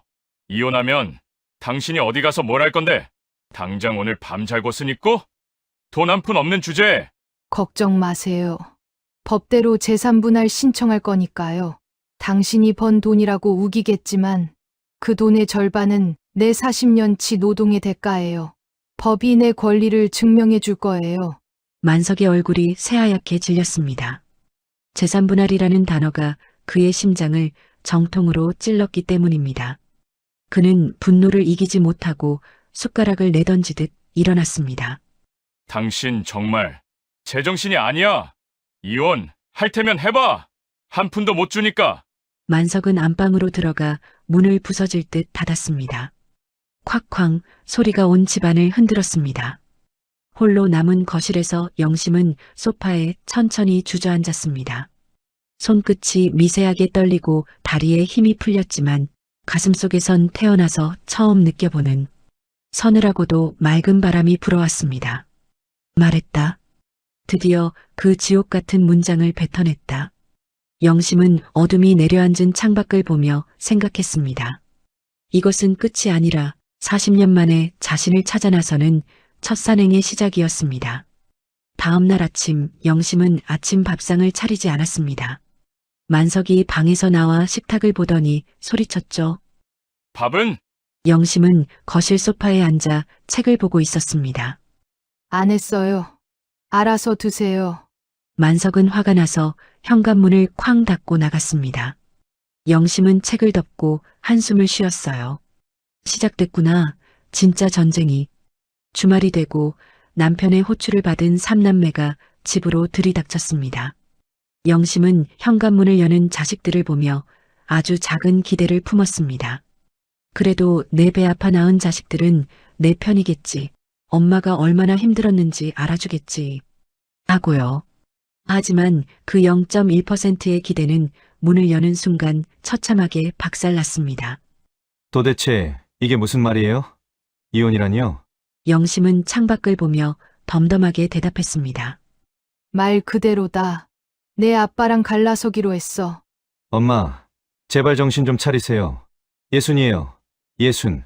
그 나이에 이혼이 말이 돼요? 이제 곧 손주들도 학교 가고 할 건데 도대체 애들한테 뭐라고 설명하실 거예요? 애들, 네, 지훈이가 물어보면요. 할머니, 할아버지, 왜 같이 안 살아? 라고 물으면 제가 뭐라고 대답하냐고요. 애들 정서에 얼마나 안 좋은지 생각 안 해보셨어요? 이제 와서 남사스럽게 왜 이러시는 건데요? 영심은 가슴 한구석이 화tat해졌습니다. 아들은 끝내 엄마의 고통보다는 손주들의 정서와 자신의 곤란함을 먼저 내밀었습니다. 태수야. 그럼 70이면 되니? 80이면 남사스럽지 않은 거야? 내 인생은 지훈이한테 대답해주기 위해 존재하는 게 아니야. 이건 나와 내 아빠 사이의 일이다. 엄마, 정말 실망이에요. 딸 지연이도 한숨을 푹 쉬며 거들었죠. 엄마, 아빠가 때린 것도 아니잖아요. 도박을 했어요? 바람을 폈어요? 그냥 성격 좀 무뚝뚝한 거 가지고 유난 떨지 마세요. 남들은 다 참고 살아요. 우리 시어머니도 아버님 성격 다 받아주고 사시는데 왜 엄마만 유별나게 이래요? 막내 민수는 핸드폰만 만지작거리며 툭 내뱉었습니다. 아, 엄마. 그냥 좀 참아요. 얼마나 더 산다고 그래요. 나중에 유산 문제 복잡해지게. 와장창 영심의 억장이 무너져 내리는 소리가 들리는 듯 했습니다. 40년을 뼈 빠지게 키운 자식들에게 엄마는 사람이 아니었습니다. 그저 집안의 평화를 위해, 자기들 체면을 위해, 그리고 나중에 물려받을 유산을 위해 그 자리에 박제되어 있어야 하는 각오일 뿐이었죠. 영심은 쓸쓸하게 웃었습니다. 40년을 바쳐 키워놓은 자식들 입에서 엄마의 행복이라는 단어는 단 한 번도 나오지 않았습니다. 지연아, 너는 내 엄마가 웃으며 사는 게 중요하니? 내 친구들 앞에서 당당한 게 중요하니? 지연이 입술을 깨물었습니다. 그게 아니라 남들 다 그렇게 산다니까요. 평범한 게 제일 좋은 거잖아요. 평범하게. 그래, 평범하게 살았지. 아플 때도 내 아빠 국 끓이고, 손목에 파스 붙이고, 내들 뒷바라지 하면서. 그런데 말이야, 40년 동안 내 아빠는 내가 아픈지, 내가 뭘 좋아하는지 단 한 번도 궁금해하지 않았어. 나는 이 집에서 숨쉬는 가구였고, 밥 차리는 기계였어. 수고했다는 말 한마디 들어보지 못한 유령이었다고. 나도 사람이야. 이제 나도 나로 살고 싶어. 60해를 넘게 살면서 한 번도 최영심으로 산 적이 없어. 이제라도 내 이름으로 된 방에서 내가 먹고 싶은 국 끓여 먹으며 조용히 살고 싶어. 그게 그렇게 너희한테 큰 잘못이니? 지연은 아무 말도 하지 못하고 고개를 떨궜습니다. 40년간 당연하게 누려왔던 엄마의 희생이 사실은 깎여나가는 촛불이었다는 사실을 자식들은 끝내 인정하고 싶지 않은 모양이었습니다. 영심은 떨리는 손을 무릎 사이에 감췄습니다. 자식이라는 이름의 족쇄를 끊어내는 것이 남편을 떠나는 것보다 더 아팠지만 그녀는 처음으로 자신을 위해 현관문을 바라보았습니다. 이미 결정했어. 다음 주에 변호사 만나러 갈 거야. 엄마, 제발 다시 생각해 주세요. 이혼하면 안 돼요. 왜 안 돼? 그게 우리 가족이잖아요. 가족은 함께 살아야죠. 영심이 웃었습니다. 가족. 너희에게 가족이 뭔데? 가족은 서로 돕고 사는 거죠. 영심은 고개를 저었습니다. 너희는 나를 도운 적이 없어. 너희도 내 아빠처럼 나를 당연하게 여겼어. 지연이 항변했습니다. 엄마, 우리가 언제? 영심이 지연의 말을 끊었어요. 지연아, 내 생일날 내가 전화했을 때 뭐라고 했어? 학원비 보내달라고 했지. 태수야, 민수야, 너희는 문자 한 줄로 끝냈지. 그게 가족이니? 세 자식은 아무 말도 하지 못했습니다. 영심이 계속 말했어요.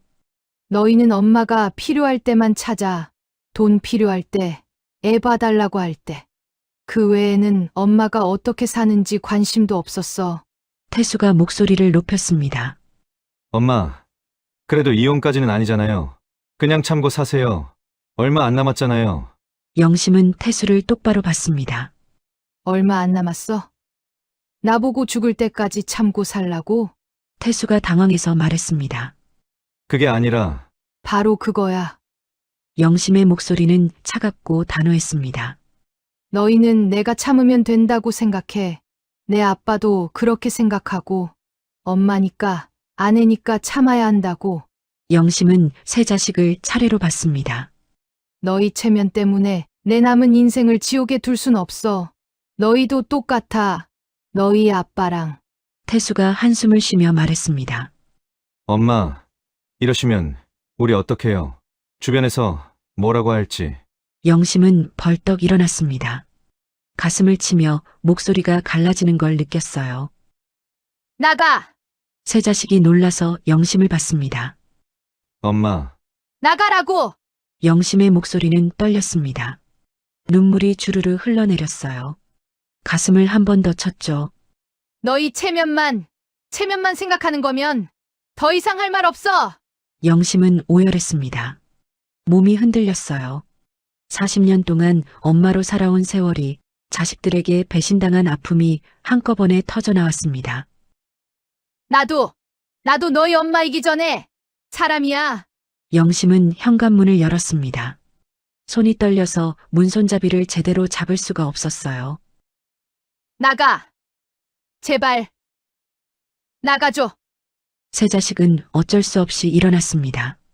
혼자 남은 거실에서 영심은 바닥에 주저앉아 울었습니다. 가슴이 찢어지는 것 같았어요. 자식들마저 자신의 편이 아니었습니다. 하지만 영심은 알았어요. 이게 현실이라는 걸. 가족은 영심을 가두는 감옥이었습니다. 그리고 이제 그 감옥에서 나가야 했어요. 자식들이 간 그날 밤 만석은 집에 들어오지 않았습니다. 영심은 혼자 거실에 앉아 있었어요. 텅 빈 집이 이상하게 편안했죠. 다음 날 아침 만석이 술에 취한 채로 돌아왔습니다. 비틀거리며 집에 들어와 소파에 털썩 앉았어요. 당신 때문에 애들이 나한테 전화했어. 엄마 좀 말려달라고. 내가 얼마나 창피한지 알아? 영심은 주방에서 물을 마시고 있었습니다. 대답하지 않았어요. 이러면 안 돼. 우리 그냥 살자. 응? 내가 잘못했어. 영심은 만석을 봤습니다. 40년 만에 처음 듣는 말이었어요. 뭘 잘못했는데요? 만석이 머리를 극적였습니다. 그게 내가 당신한테 좀 무심했나 봐. 미안해. 영심은 웃었습니다. 미안해요? 뭐가 미안한데요? 만석이 답답하다는 표정을 지었어요. 그러니까 내가 당신한테 좀 관심이 없었나 봐. 앞으로 잘할게. 어떻게요? 그게 만석은 말을 잇지 못했습니다. 영심이 차갑게 말했어요. 말만 하는 거죠. 구체적으로 뭘 어떻게 할 건지는 모르잖아요. 만석이 손을 흔들었습니다. 알았어. 내가 고맙다고 할게. 수고했다고 할게. 그러면 되잖아. 40년 동안 한 번도 안 했던 걸 이제 와서 한다고요? 만석이 소리를 높였어요. 그럼 어쩌라고? 내가 잘못했다고 했잖아. 더 뭘 원해? 영심은 만석의 눈을 똑바로 봤습니다. 진심을 원해요. 정말로 미안해하는 마음을요. 근데 당신은 그런 게 없어요. 그냥 이혼이 무서워서 그러는 거잖아요. 만석의 얼굴이 굳었습니다. 영심이 맞았어요. 만석은 진심으로 미안하지 않았습니다. 그냥 이혼이 싫었을 뿐이었죠. 당신은 40년 동안 나를 착취했어요. 이제 와서 미안하다고 몇 마디 하면 다 용서될 거라고 생각해요? 만석이 벌떡 일어났습니다. 착취. 내가 돈 벌어다 준 게 착취야? 당신 먹여 살린 게 착취야? 영심도 일어났습니다. 먹여 살렸다고요? 제가 40년 동안 집안일 안 했으면 당신이 회사 다닐 수 있었을까요? 제가 밥 안 해줬으면, 빨래 안 해줬으면, 아이들 안 키웠으면 당신이 승진할 수 있었을까요? 만석은 아무 말도 하지 못했습니다. 영심이 계속 말했어요. 제가 한 일은 당신 일만큼, 아니 그 이상으로 가치 있어요. 근데 당신은 한 번도 인정하지 않았어요. 만석이 주저앉으며 머리를 감쌌습니다. 그럼 어떻게 하면 돼? 내가 뭘 해야 당신 마음이 풀려? 영심은 한참을 만석을 보다가 천천히 말했습니다. 늦었어요. 뭐, 40년이 늦은 거예요. 영심은 방으로 들어갔습니다. 만석은 거실에 혼자 남아 멍하니 앉아 있었어요. 그날 밤 만석이 방문을 열고 들어왔습니다. 영심은 침대에 누워 있었어요. 여보, 만석의 목소리는 처음으로 떨리고 있었습니다. 이혼은 하지 말자. 내가 달라질게. 영심은 대답하지 않았습니다. 만석이 침대 옆에 앉았어요. 내가 당신한테 잘못했어. 인정해. 근데 이혼까지는 아니잖아. 영심이 몸을 돌려 만석을 봤습니다. 당신은 이혼이 무서운 게 아니라 불편해지는 게 무서운 거죠. 밥하고 빨래해 줄 사람이 사라지는 게 겁나는 거지. 나 때문이 아니라 오로지 당신 자신 때문에. 만석이 고개를 저었습니다. 아니야. 나는 당신이 말이 나오지 않았습니다. 영심이 슬픈 미소를 지었어요. 말도 못 하잖아요. 당신은 나를 사랑하지 않아요. 40년 동안 한 번도 사랑한 적 없었어요. 만석이 영심의 손을 잡으려 했습니다. 하지만 영심은 손을 빼었어요. 다음 주 월요일에 이혼 서류 준비해 놓을게요. 서명해 주세요. 만석이 벌떡 일어났습니다. 정말 이혼할 거야? 네. 만석의 얼굴이 일그러졌습니다. 좋아. 이혼하자. 근데 그러면 재산은 한 푼도 안 줄 거야. 내가 번 돈인데. 영심은 침착하게 대답했습니다. 법원에서 결정할 거예요. 40년간 제가 한 가사노동은 법적으로 인정받을 거예요. 만석이 코웃음을 쳤습니다. 가사노동. 그게 돈이 돼. 웃기고 있네. 영심은 더 이상 대답하지 않았습니다. 만석은 문을 쾅 닫고 나갔어요. 영심은 혼자 남아 천장을 바라봤습니다. 눈물이 흘러내렸지만 후회는 없었어요. 이혼 선언 며칠 후 영심은 행동을 늦추지 않았습니다. 남편 만석은 할 테면 해봐 라고 큰 소리쳤지만 설마 아내가 진짜로 짐을 쌀 줄은 꿈에도 몰랐겠죠. 영심은 필요한 옷가지 몇 벌과 오랫동안 모아둔 비상금을 챙겨 작은 오피스텔을 단기로 계약해 임시로 집을 나갔습니다. 일주일 후 영심은 정숙의 손을 꼭 쥐고 변호사 사무실 문을 열었습니다. 40년 넘게 누구 엄마로만 불렸던 그녀가 자신의 이름 석자를 걸고 인생의 권리를 되찾으러 온 자리였죠. 젊은 여자 변호사가 서류를 훑더니 고개를 끄덕였습니다. 40년 가사노동은 명백한 경제적 기여입니다. 집값과 예금의 절반, 당당히 청구하세요. 그 말에 영심은 가슴이 찌릿했습니다. 평생 집에서 노는 사람 취급받던 자신의 세월이 비로소 가치로 인정받는 순간이었으니까요. 하지만 마음 한구석은 씁쓸했습니다. 위자료를 위한 증언을 해줄 사람이 있느냐는 질문에 영심은 쓴웃음을 지었죠. 자식들조차 엄마의 고통보다 집안의 체면을 걱정한다는 사실이 영심의 마음을 차갑게 훑고 지나갔습니다. 2주 후 법원 조정실의 공기는 얼음장 같았습니다. 40년을 한 이불 덮고 산 부부가 이제는 남이 되어 마주 앉았죠. 내가 번 돈인데 한 푼도 못 줘. 당신은 집에서 밥이나 했잖아. 만석의 고함에 영심은 눈을 똑바로 뜨고 맞섰습니다. 그 밥 해주고 빨래 해준 대가예요. 당신이 밖에서 돈 벌 때 내가 당신 뒤를 안 받쳐줬으면 이 재산이 모였을 것 같아요? 한 달에 200만 원. 만석은 그게 큰 은혜인 줄 알았습니다. 하지만 영심은 그 돈으로 5 식구의 입에 풀칠하며 마이너스 통장을 메워왔죠. 자기 용돈 5만 원조차 아까워 벌벌 떨던 세월이 주마등처럼 스쳐 지나갔습니다. 조정위원의 목소리가 쐐기를 박았습니다. 가사노동도 엄연한 노동입니다. 기여도가 확실하네요. 만석의 얼굴이 불그락푸르락 달아올랐지만 이미 거스를 수 없는 흐름이었죠. 오피스텔로 돌아오니 딸 지연이 눈이 퉁퉁 부은 채 와 있었습니다. 며칠간 아빠 수발을 들다 질려버린 지연이 영심의 손을 잡으며 울먹였어요. 엄마, 미안해. 엄마가 도망칠 만했네. 나 일주일도 못하겠는데 엄마는 40년을 어떻게 버텼어? 지연의 참에는 영심에 맺힌 응어리를 조금이나마 녹여주었습니다. 하지만 아들들은 달랐습니다. 사과보다는 내 생활이 피곤하다, 손주들 교육에 안 좋다며 영심을 다시 그 지옥으로 떠밀려 했죠. 영심은 이제 흔들리지 않았습니다. 자식들에게 엄마는 인격체가 아니라 편리한 가구일 뿐이라는 걸 뼈저리게 깨달았으니까요. 결국 만석은 고개를 숙였습니다. 판결로 가면 더 망신당한다는 변호사의 설득에 재산 절반을 떼어주기로 합의한 거죠.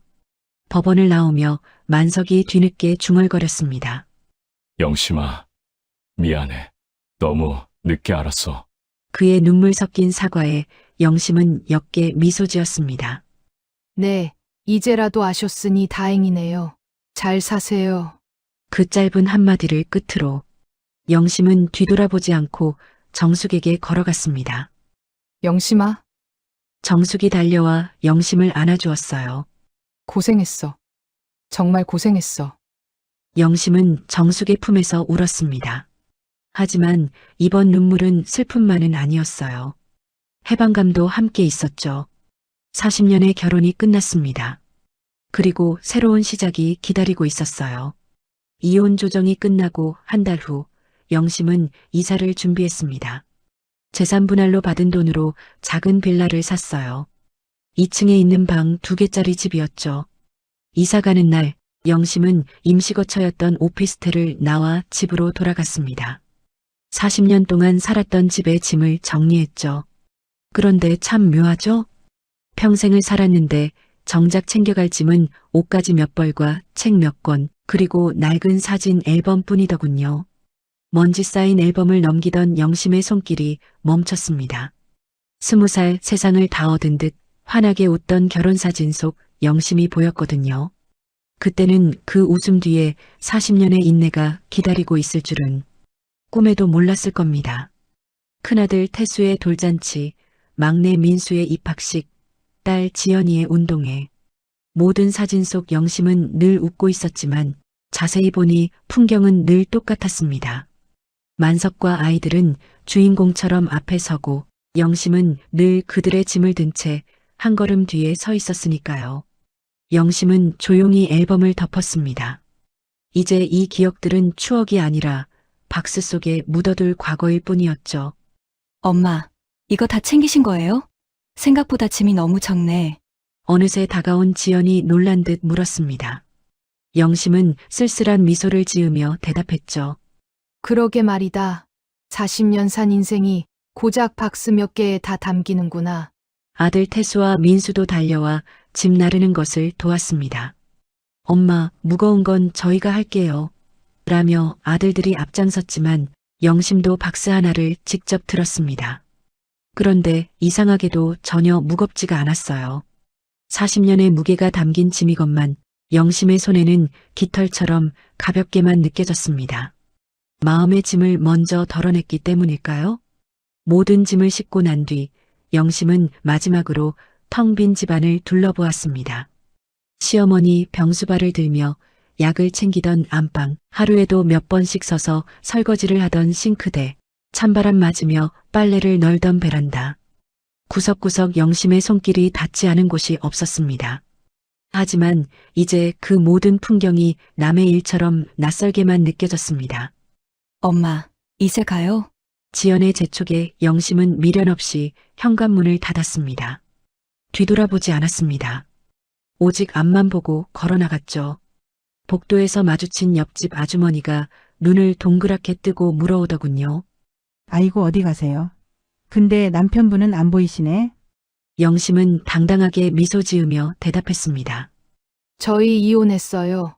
이제 제 인생 살러 갑니다. 아들의 차에 올라탄 영심은 창밖으로 스쳐 지나가는 동네 풍경을 바라보았습니다. 40년 동안 매일 장을 보던 시장, 아이들 데려다 주던 학교, 시원섭섭한 마음이 들 법도 했지만 그보다는 벅찬 해방감이 앞섰어요. 안녕, 나의 40년. 이제 진짜 박영심으로 살아볼게. 영심은 속으로 조용히 움츠렸습니다. 새 집은 작았지만 영심에게는 궁궐보다 아늑했습니다. 자식들이 가구를 배치하고 커튼을 다는 동안 영심은 집안 곳곳을 눈에 담았어요. 정리가 끝나고 해가 뉘엿뉘엿 저물 무렵 지연이 걱정스레 물었습니다. 엄마, 저녁은 어떡해요? 제가 뭐 좀 사다 드릴까요? 하지만 영심은 단호히 고개를 저었죠. 아니, 괜찮아. 이제부터는 나 혼자서 해볼 거야. 자식들이 모두 돌아가고 현관문이 닫혔습니다. 40년 만에 처음으로 완벽하게 혼자가 된 시간. 영심은 이제 누군가를 위해서가 아니라 오직 자신만을 위한 첫 끼니를 준비하기 시작했어요. 이 작은 식탁에서 영심의 진짜 인생 1일차가 시작되고 있었습니다. 영심은 간단하게 저녁을 준비했습니다. 메뉴는 토마토 파스타와 샐러드였어요. 40년이라는 긴 세월 동안 영심의 주방에서 금기와도 같았던 메뉴였죠.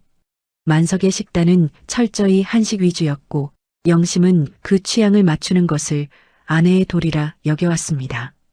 빨간 고추장 대신 빨간 토마토 소스를 젓는 일은 낯설었지만 자유로웠어요. 이제는 만석의 입맛을 맞출 필요가 없었죠. 영심은 자신이 먹고 싶은 걸 만들었어요.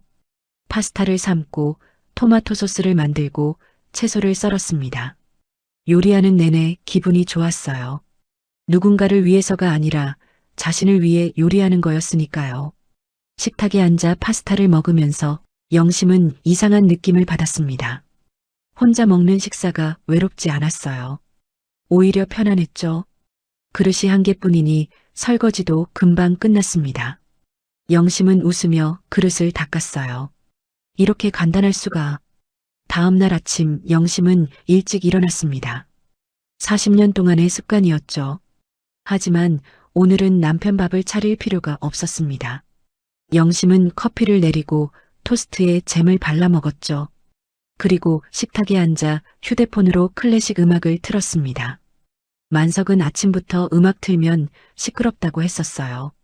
하지만 이제는 상관없었습니다. 커피를 한 모금 마시자 따뜻하고 고소한 맛이 입안에 퍼졌어요. 창밖으로 햇살이 들어왔죠. 이게 바로 1인분의 식탁이구나. 영심은 자신의 식탁을 바라봤습니다. 작고 소박했지만 가장 나다웠어요. 완벽한 1인분이었죠. 영심은 토스트를 베어 물며 미소 지었습니다. 미연아, 나 지금 행복해. 혼자 먹는 아침이 이렇게 맛있을 줄 몰랐어. 영심은 미연의 사진을 보며 속삭였습니다. 영심은 문화센터에도 등록했어요. 희주 선생님이 추천해준 글쓰기 수업이었죠. 첫 수업날 영심은 교실에 들어갔습니다. 비슷한 또래의 여자들도 있었어요. 선생님이 말했습니다. 여러분, 오늘은 자신의 이야기를 써보세요.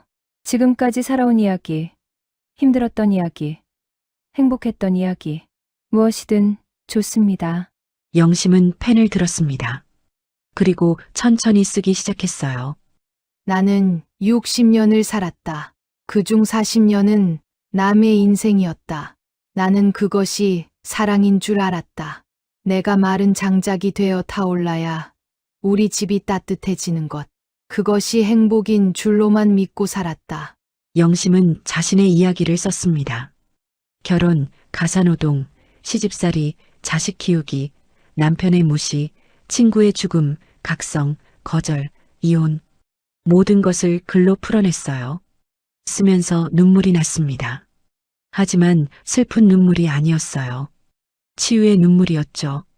1년이 지났습니다. 영심은 이제 완전히 새로운 삶에 적응했어요. 혼자 사는 게 외롭지 않았습니다. 오히려 자유로웠죠. 자식들과의 관계도 좋아졌습니다.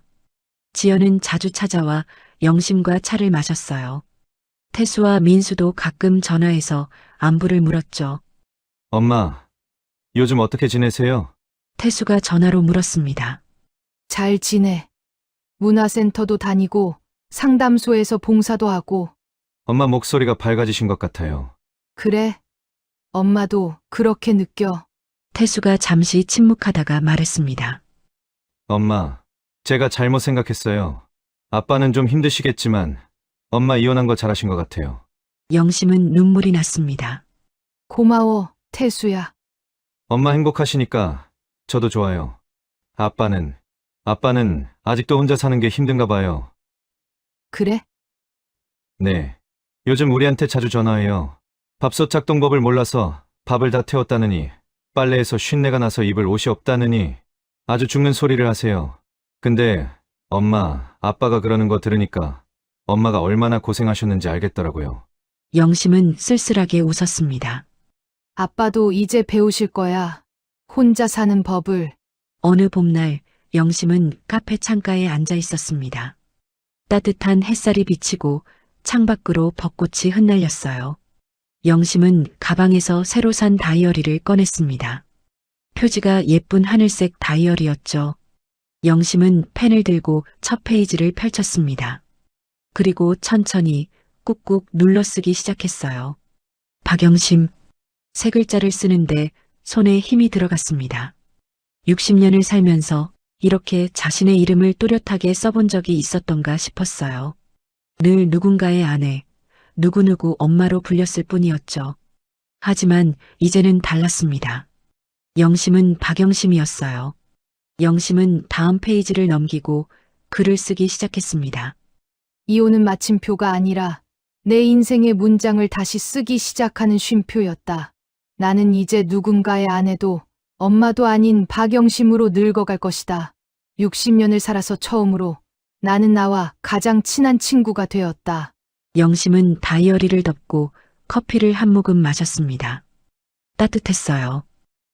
미연아, 영심은 창밖을 보며 속삭였습니다. 나 지금 행복해. 늦었지만 드디어 나를 찾았어. 너도 이렇게 살았으면 좋았을 텐데. 벚꽃잎 하나가 창문에 붙었다가 날아갔습니다. 마치 미연이 대답하는 것처럼요. 괜찮아, 영심아. 너라도 행복하게 살아. 그게 나한테 주는 최고의 선물이야. 영심은 눈물이 났습니다. 하지만 슬픈 눈물이 아니었어요. 감사의 눈물이었죠. 정숙이 카페에 들어왔습니다. 영심아 기다렸어? 아니, 방금 왔어. 두 친구는 마주 앉아 커피를 마셨습니다. 40년 동안 함께 울고 웃었던 친구였죠. 영심아, 너 요즘 정말 좋아 보여. 그래? 나도 그렇게 느껴. 영심은 정숙의 손을 꼭 잡았습니다. 고마워, 정수가. 내가 없었으면 못했을 거야. 두 친구는 창밖을 보며 웃었습니다. 봄 햇살이 따뜻했어요. 영심은 생각했습니다. 인생은 60부터 저무는 게 아니었어요. 오히려 지금부터가 진짜 시작일지도 모른다고 생각했죠. 지난 40년 누군가의 온기를 위해 기꺼이 땔감이 되는 삶을 살았지만 이제 영심은 자신만의 작은 불을 지폈습니다. 비록 작고 희미할지라도 오직 자신만을 위해 타오르는 따스한 불꽃이었어요. 카페 창가에 앉아 흩날리는 벚꽃을 바라보며 영심은 생각했습니다. 삶도 저 꽃잎처럼 찰나이기에 이토록 아름다운 것이라고. 영심은 다시 다이어리를 펼쳤습니다. 표지 안쪽에 또박또박 쓰인 이름이 보였어요.